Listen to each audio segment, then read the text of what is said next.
सबैभन्दा पहिला एउटा भाँडामा चिसो पानी लियौं।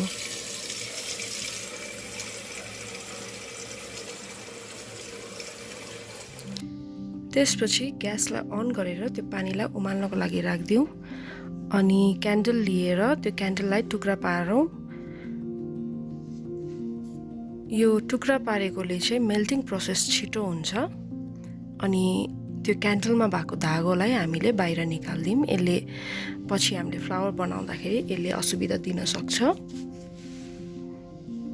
अनि त्यो क्यान्डललाई त्यो अघि उम्लेको पानीमा राखिदियौं मेल्ट हुनको लागि। त्यसपछि हामी एउटा ट्विग लियौं। यो चाहिँ तपाईले बाहिर रुखहरूको हाँगा लिन सक्नुहुन्छ।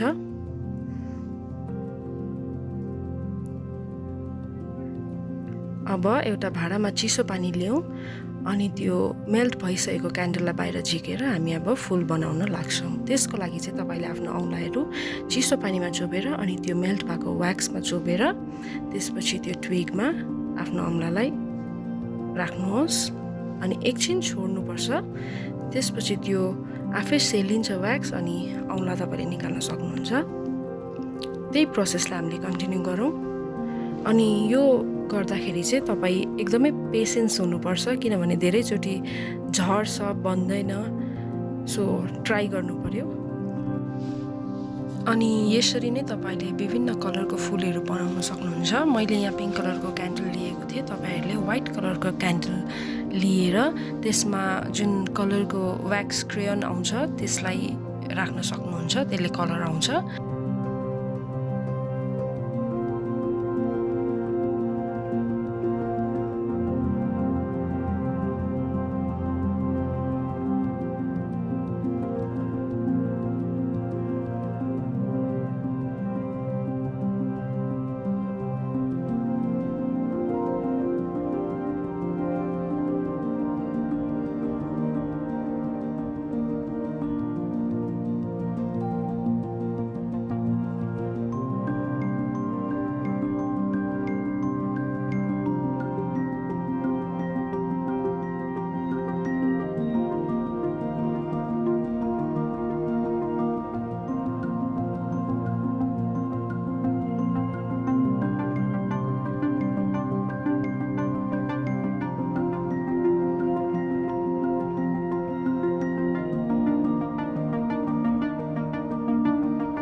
यदि तपाईहरुलाई यो भिडियो मन पर्यो भने मेरो च्यानललाई सब्स्क्राइब गर्न नबिर्सिनुहोला अनि यो भिडियोलाई लाइक अनि शेयर